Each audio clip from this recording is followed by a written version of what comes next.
Welcome students.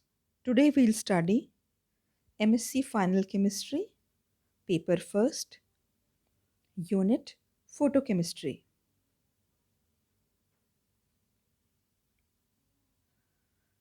What is photochemistry?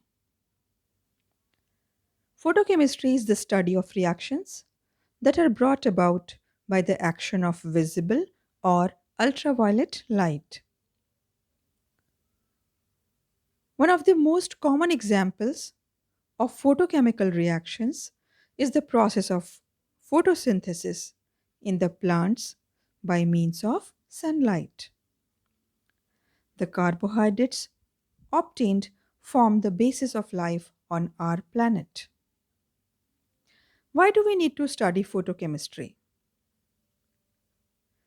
We study photochemistry because of its vast applications.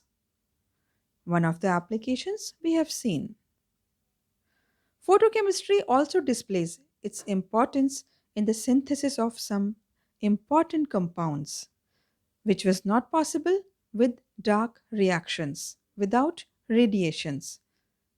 Examples are vitamin D, insecticides, halogenated aromatics, etc. Photography and lithoprinting work on the principle of photopolymerization.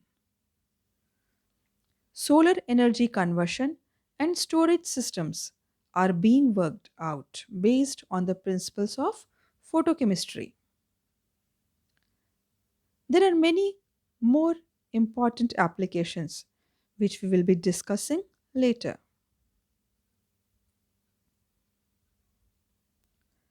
Now let us study principles of photochemistry. There are two methods of introducing energy in a system.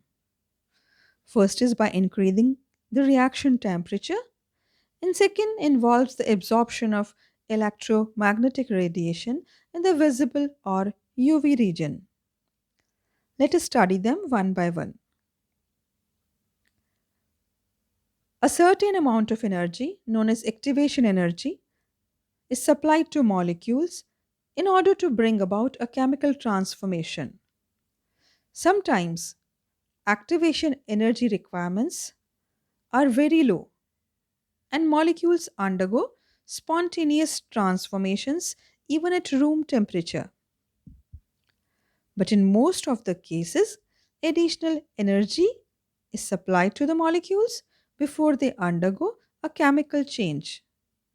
And very commonly, energy is supplied by increasing the reaction temperature, which results in an energy distribution in such a way that most molecules present in the system have about the same amount of energy. At a given temperature, molecules which have acquired sufficient energy react. A second method of introducing energy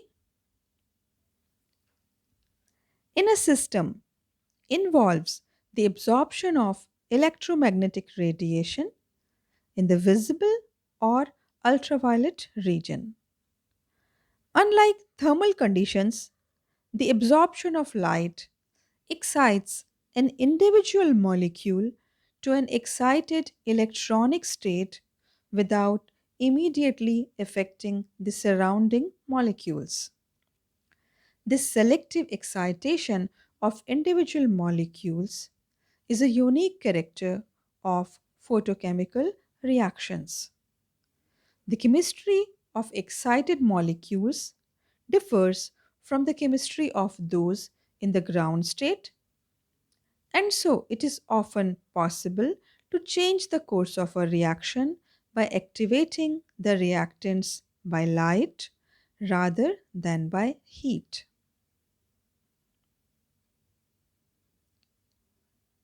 The basic relationships of energy of radiation to frequency and wavelength are given by the expressions E is equal to h nu is equal to c upon lambda.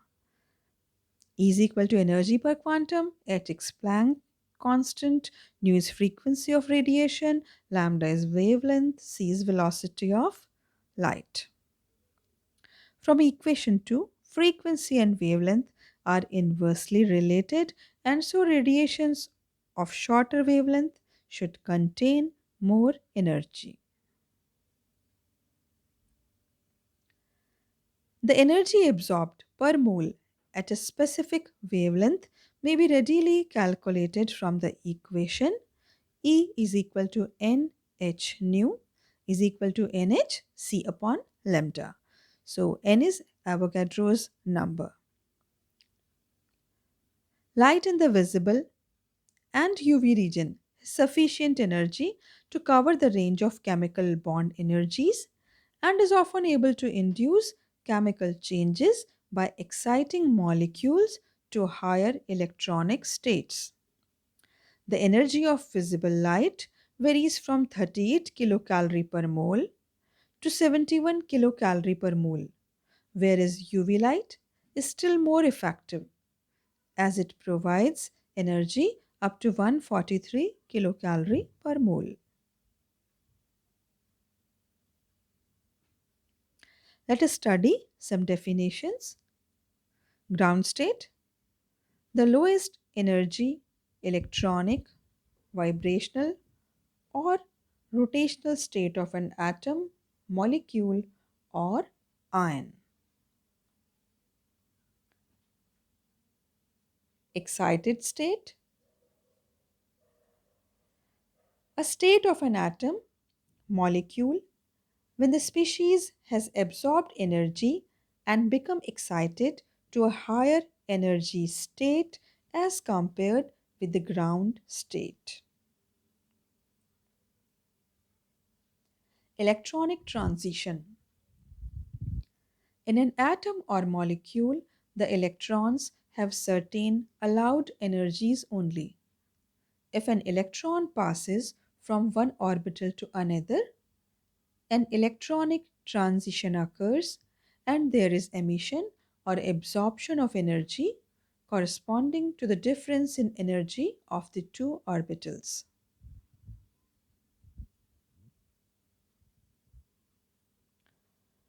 Now let us study electronic excitation. An orbital can accommodate a maximum of two electrons. A combination of two atomic orbitals to form a bond produces two molecular orbitals, antibonding and bonding. One of these is a low energy orbital, bonding orbital, and accommodates both the electrons in the ground state of the molecule.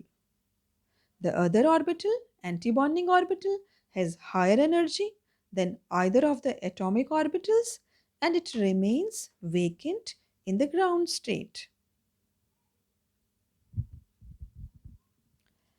Now let us have a look at the figure.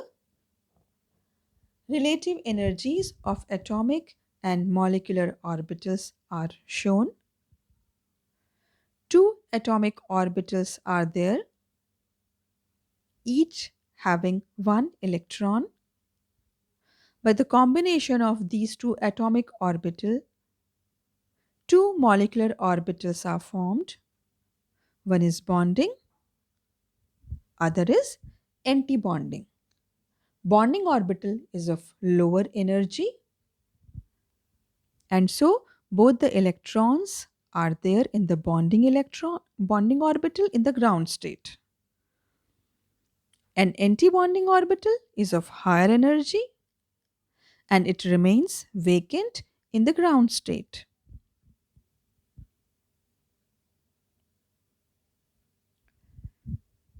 Here in this figure, you can see bonding and anti-bonding molecular orbitals.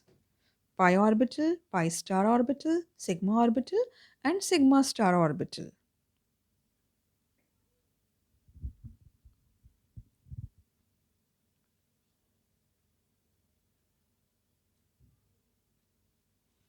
The absorption of light energy by molecules in the visible and UV region involves promotion of an electron from the bonding orbital to the corresponding antibonding orbital. The antibonding orbitals corresponding to sigma and pi bonds are called sigma star and pi star respectively. The shapes of sigma, sigma star, pi, and pi star orbitals are shown in the figure. We have seen it just now on the previous slide. As the non bonding electrons in are not involved in the bond formation, there are no antibonding orbitals corresponding to them. Excitation promotes a non bonding electron either to a sigma star or a pi star.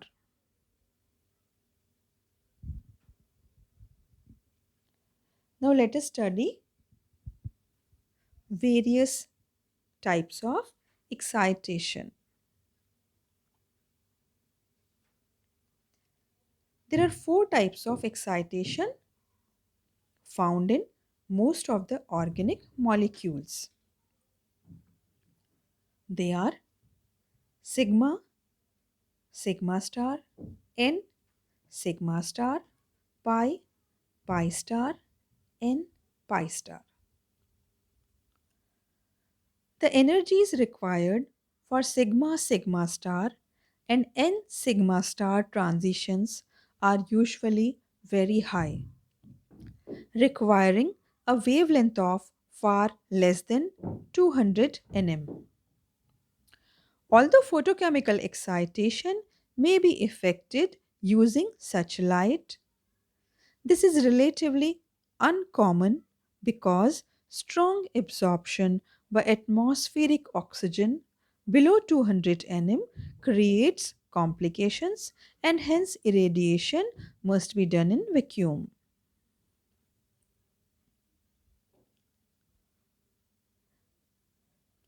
The n pi star and pi pi star transitions have lower energy requirements and occur at longer wavelengths, usually well within the region of the commercial ultraviolet lamps.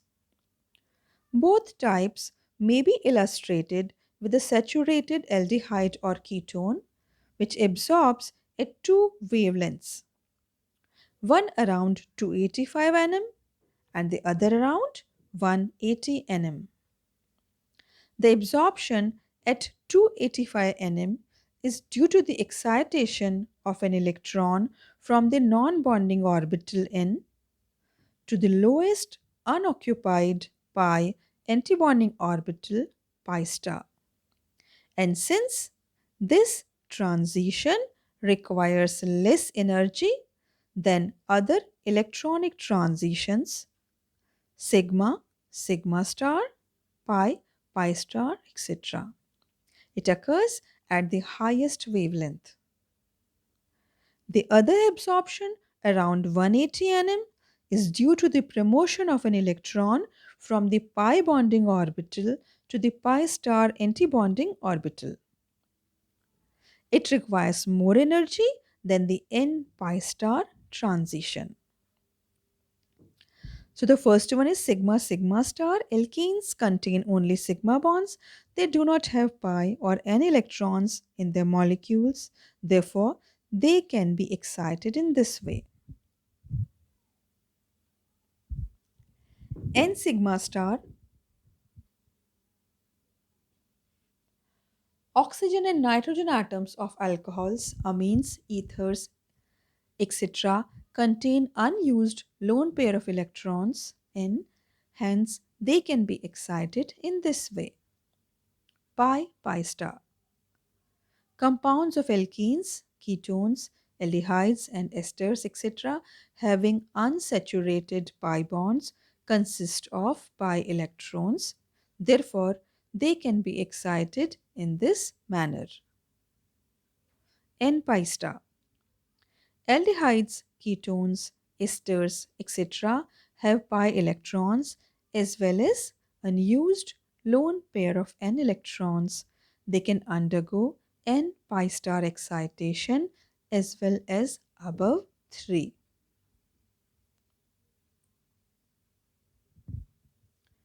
In the figure, you can see different types of electronic excitations.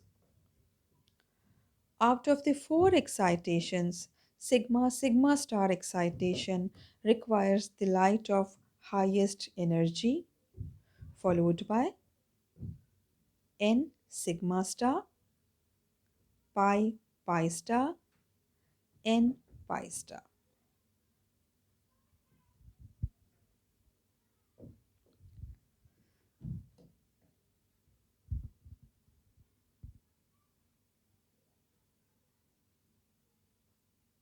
So we can say that sigma sigma star requires highest energy,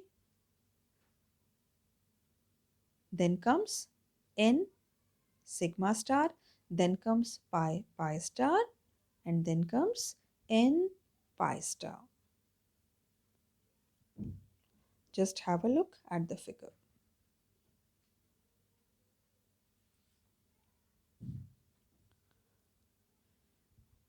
And here is an example of pi pi star transition in butadiene. Consider the case of butadiene. In this case, pi pi star transition takes place. See the figure? In the ground state, there are two electrons in the pi bonding orbital. On absorption of radiation, one of these is excited to pi star orbital.